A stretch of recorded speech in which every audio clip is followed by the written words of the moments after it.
Hi hello ನಮಸ್ಕಾರ ರೀ. ಇವತ್ತಿನ ದಿವಸ ಒಂದು ಬೆಂಕಿ ಮ್ಯಾಚ್ ರೀ. ನಿನ್ನೆ ನಡೆದಿರುವಂಥ ಏಪ್ರಿಲ್ 11ನೇ ತಾರೀಕು 25ನೇ ಪಂದ್ಯ CSK ವರ್ಸಸ್ KKR. ಈ ಎರಡು ಪಂದ್ಯಗಳ ನಡುವಿನ ಒಂದು ಭಾರಿ ಕಾದಾಟ ಹೆಂಗಾಯಿತು ಅನ್ನೋದ್ರ ಬಗ್ಗೆ ನಾವು ತೆಗೆದುಕೊಂಡು ಬರ್ತಾ ಇದ್ದೀವಿ ರೀ. ಈ ಪಂದ್ಯದೊಳಗೆ ಏನಪ್ಪ ಅಂತಂದ್ರೆ ಮೊದಲು ಬ್ಯಾಟ್ ಮಾಡಿರುವಂಥ CSK ತಂಡ 20 ರನ್ಗೆ ಕೇವಲ 103 ರನ್ನಿಗೆ 9 ವಿಕೆಟ್ ಕಳ್ಕೊಂತ್ರಿ. ಅವ್ರು 20 ಓವರಿಗೆ ಹೊಡೆದಿದ್ದ ಕೇವಲ 103 ರನ್ ರೀ.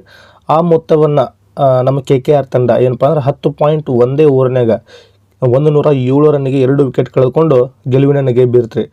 ಏನಪ್ಪ ಅಂದ್ರೆ 6 ಪಂದ್ಯಗಳಲ್ಲಿ 3 ಪಂದ್ಯವನ್ನು ಗೆದ್ದು 3 ಪಂದ್ಯವನ್ನು ಸೋತು 6 ಅಂಕಗಳೊಂದಿಗೆ ಪಾಯಿಂಟ್ಸ್ ಟೇಬಲ್ದಾಗ 3ನೇ ಸ್ಥಾನವನ್ನು ಅಲಂಕಾರವನ್ನು ಮಾಡಿಕೊಂಡ್ರೆ, ಅದೇ ರೀತಿಯಾಗಿ ನಮ್ಮ CSK ತಂಡ ಆಡಿರುವಂಥ 6 ಪಂದ್ಯಗಳಲ್ಲಿ ಕೇವಲ ಒಂದೇ ಪಂದ್ಯ ಗೆದ್ದಾರ್ರಿ. ಅವರು ಅದು ಉದ್ಘಾಟನಾ ಪಂದ್ಯದಾಗ ಗೆದ್ದಾರ್ರಿ.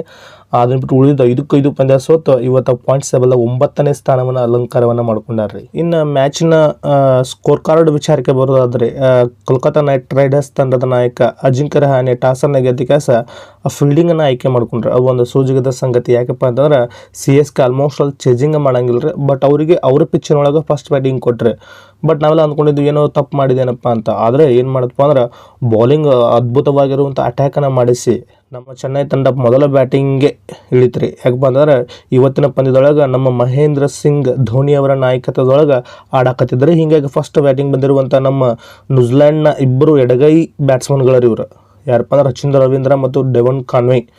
ಇಬ್ಬರು ಅದ್ಭುತವಾದ ಸ್ಟಾರ್ಟ್ ಕೊಟ್ಟರು. ಅವರು ಏನಿಬ್ಬರು ರಚೀಂದ್ರ ರವೀಂದ್ರ 9 ಬಾಲಿಗೆ 4 ರನ್ ಹೊಡೆದ್ರಿ. ಇವು ಡೆವನ್ ಕಾನ್ವೆ 11 ಬಾಲಿಗೆ 12 ರನ್ ಹೊಡೆದ ಅಡ್ಡಿಲ್ರಿ, ಮಸ್ತ್ ಪಾರ್ಟ್ನರ್ಶಿಪ್ ಕೊಟ್ಟರು. ಇನ್ನು ನೆಕ್ಸ್ಟ್ ಹಂಗೇನು ವಿಜಯ್ ಶಂಕರ್ ಬಂದ ಇವರಿ ಆ ಟೀಮ್ನಾಗ ಒಂದು ಸ್ವಲ್ಪ ಪ್ರತಿರೋಧವನ್ನು ಕೊಟ್ಟಾವಂದ್ರೆ ಶಿವಮ್ ದುಬೆ ಮತ್ತು ವಿಜಯ್ ಶಂಕರ್ ರೀ. ವಿಜಯ್ ಶಂಕರ್ 21 ಬಾಲಿಗೆ 29 ರನ್ ಹೊಡೆದ, 2 4 1 6 ಒಂದು ತಕ್ಕ ಪ್ರದರ್ಶನವನ್ನು ನೀಡಿದ. ಆಮೇಲೆ ಶಿವಮ್ ದುಬೆ ರೀ ಪಾಪ್ ಕಡಿಮೆ ಮಟ್ಟ ಆಡಿ ಲಾಸ್ಟ್ ಓವರ್ನಾಗ ಒಂದು ಸ್ವಲ್ಪ ಏನೋ ರನ್ ಹೊಡೆದು 29 ಬಾಲಿಗೆ 31 ರನ್ ಹೊಡೆದ್ರಿ. CSKದವರು 100 ರನ್ ಆಗಕ್ಕೂ ತಯಾರಿದ್ರಿಕಿಲ್ರಿ. ಅಂಥದ್ರೊಳಗೆ ಶಿವಮ್ ದುಬೆ 29 ಬಾಲಿಗೆ 31 ರನ್ ಹೊಡೆದ CSK ತಂಡವನ್ನು 100ರ ಗಡಿ ದಾಟಿಸಿದ್ರಿ.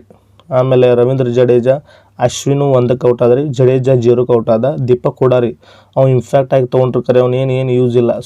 ಪತಿರಾನ ಬೌಲಿಂಗಾರ ತೊಗೋಬೇಕಿತ್ತು ಆಂಬ್ಲವ್ರು, ಬಟ್ ಅದನ್ನು ಆಗಲಿಲ್ಲ. ಅದ್ರ ಬದಲಿಯಾಗಿ ದೀಪಕ್ ಹುಡಾನ ಬ್ಯಾಟಿಂಗ್ ಬಲ ತುಂಬಲಿ ಅಂತ ಕೆಲಸ ಇಂಪ್ಯಾಕ್ಟ್ ಆಗಿ ತೊಗೊಂಡ್ರು, ಬಟ್ ಏನು ಕೆಲಸ ಮಾಡಲಿಲ್ಲ. ಆಮೇಲೆ ಮಹೇಂದ್ರ ಸಿಂಗ್ ಧೋನಿ ಬಂದ್ರಿ, 7 ವಿಕೆಟ್ ಆದಮೇಲೆ ಬಂದಿದ್ದ, 4 ಬಾಲಿಗೆ 1 ರನ್ ಹೊಡೆದ ಜೈ ಹಿಂದ್ ಜೈ ಕರ್ನಾಟಕ ಮಾತಿ ಆದ್ರಿ. ಆಮೇಲೆ ಇನ್ನೇನು ಯಾರು ತಕ್ಕ ಪ್ರದರ್ಶನ ನೀಡಲಿಲ್ಲ. ಅವ್ರು ಟೋಟಲ್ ಆಗಿ ಏನಪ್ಪ ಅಂದ್ರೆ 20 ಓವರಿಗೆ 103 ರನ್ ಹೊಡೆದ್ರಿ. ಇನ್ನು ಬೌಲಿಂಗ್ ವಿಚಾರಕ್ಕೆ ಬರೋದ್ರೆ ಸುನಿಲ್ ನರೇನ್ ಏನು ಬಾಲಿಂಗ್ ಹಾಕಿದ್ರಿಪ್ಪ, ಅವ ಮಸ್ತ್ ಬೌಲಿಂಗ್ ಹಾಕಿದ. 4 ಓವರ್ ಹಾಕಿ 13 ರನ್ನಿಗೆ 3 ವಿಕೆಟ್ ಹೋಗಿದ್ರಿ ಅವ ಸುನಿಲ್ ನರೇನ. ಇನ್ನು ಚಕ್ರವರ್ತಿ ರೀ ಸ್ಪಿನ್ನರು 22 ರನ್ನಿಗೆ 2 ವಿಕೆಟ್ ರೀ. 4 ಓವರ್ ಹಾಕಿದ, 22 ರನ್ನಿಗೆ 2 ವಿಕೆಟ್ ಹೋಗದ. ಇನ್ನು ಮೊಯಿನ್ ಅಲಿ ರೀ 4 ಓವರಿಗೆ 20 ರನ್ನಿಗೆ 1 ವಿಕೆಟ. ಸುಮ್ಮ 3 ಬಳಿ ಸ್ಪಿನ್ನರ್ಗಳು ರೀ. ಈ 3 ಮಂದಿ ಕೂಡಿಸ್ಕಾರ 6 ವಿಕೆಟ್ ತೊಗೊಂಡ್ರು ನೋಡ್ರಿ ಅವರು. ಇನ್ನು ಹರ್ಷಿತ್ ರಾಣಾ ರೀ 4 ಓವರಿಗೆ 16 ರನ್ ಕೊಟ್ಟು 2 ವಿಕೆಟ್ ಹೋಗದ. ಇನ್ನು ವೈಭವ್ ಅವರ 4 ಓವರಿಗೆ 31ಕ್ಕೆ 1 ವಿಕೆಟ್ ರೀ. ಒಂದು ಅದ್ಭುತವಾಗಿರುವಂಥ ಸ್ಪೆಲ್ಲನ್ನು ಮಾಡಿ CSK ತಂಡವನ್ನು ಕೇವಲ 103 ರನ್ನಿಗೆ ಕಟ್ಟಾಕಿದ್ರಿ. ಇನ್ನು ಸೆಕೆಂಡ್ ಬ್ಯಾಟಿಂಗ್ ಮಾಡಲಿಕ್ಕೆ ಬಂದಿರುವಂಥ ನಮ್ಮ KKR ತಂಡ ರೀ. ಫಸ್ಟ್ ಬ್ಯಾಟಿಂಗ್ ಮಾಡಿದ್ದು CSK ತಂಡ ನೋಡಿದ್ರೆ ಮೋಸ್ಟ್ ಪಿಚ್ ಏನೋ ಭಾಳ ಟಫ್ ಐತಿ, ಕಠಿಣ ಅನ್ಸೈತಿ, ನಾವು ಭಾಳ ಬೌಲಿಂಗ್ ಪಿಚ್ ಆಗೈತಿ, ನಾವು ಸ್ಪಿನ್ನರ್ ಪಿಚ್ ಆಗೈತಿ ಅಂತ ಅಂದ್ಕೊಂಡಿದ್ರು. ನಾವೆಲ್ಲ ರನ್ ಇವರು ಒದ್ದಾಡ್ತಾರ ಅಂತ ರನ್ ಹೊಡ್ಯಾಕೆ ಒದ್ದಾಡ್ತಾರ ಅಂತ ತಿಳ್ಕೊಂಡಿದ್ವಿ. ಬಟ್ ಏನು ರೀ ಅವರು ಡಿಕಾಕ್ ಮತ್ತು ಸುನಿಲ್ ನರೇನ್ ಬಂದರು, ತುಂಬಿ ತೂರ್ಯಾಡಿ ಹೋದ್ರಿ. 16 ಬಾಲಿಗೆ 23 ರನ್, 3 6 ಹೊಡೆದ್ರಿ ಡಿಕಾಕ. 16 ಬಾಲಿಗೆ 23 ರನ್ ಹೊಡೆದ್ರಿ. ಆಮೇಲೆ ನರೇನ್ ಕೇಳ್ಬೇಕಲ್ರಿ ಅವ್ನಿಗೆ ಯಾವ ಪಿಚ್ಚು ಏನು ತಾನು ಒಟ್ಟು ತುಪ್ಪ ಹಾಕಿ ಕೊಟ್ರೆ ಮುಗಿತ್ರ ಅವಂಗೆ ಹತ್ತಿನ ತರಿಗೆ ಬಿಡ್ತಾನ. 18 ಬಾಲಿಗೆ 44 ರನ್ ರೀ, 2 4 5 6 ಹೊಡೆದ್ ನೋಡ್ರಿ ಸುನಿಲ್ ನರೇನ್. ಇನ್ನು ಕೊನೆಯದಾಗಿ ನಾಯಕ ಅಜಿಂಕ್ಯ ರಹಾನೆ 17 ಬಾಲಿಗೆ 20 ರನ್ ಹೊಡೆದ್ರಿ. ಇನ್ನು ರಿಂಕು ಸಿಂಗ್ ರೀ ಮೊನ್ನೆ ಲಾಸ್ಟ್ ಕಳಿಸಿದ್ದು ಸಿಟ್ಟಿತ್ತು ಅವಂಗೆ, ಮುಂಚೆ ಕಳ್ಸೋಕ್ಕಾಗಿರ್ಕಿಲ್ಲ ಅವನ್ನ ರಮನ್ದೀಪ್ ಸಿಂಗನ್ನು ಕಳಿಸಿದ್ರು. ಹಿಂಗಾಗಿ ಕಂಗಾಲ್ ಗೆದ್ದಿದ್ರಿ ಅವ. 2 ವಿಕೆಟ್ ಆದ್ಮೇಲೆ ಬಂದ, 12 ಬಾಲಿಗೆ 15 ರನ್, 1 6 1 4 ಹೊಡೆದ, ತುಂಬಿ ತೂರ್ಯಾಡಿ ಹೊಡೆದ.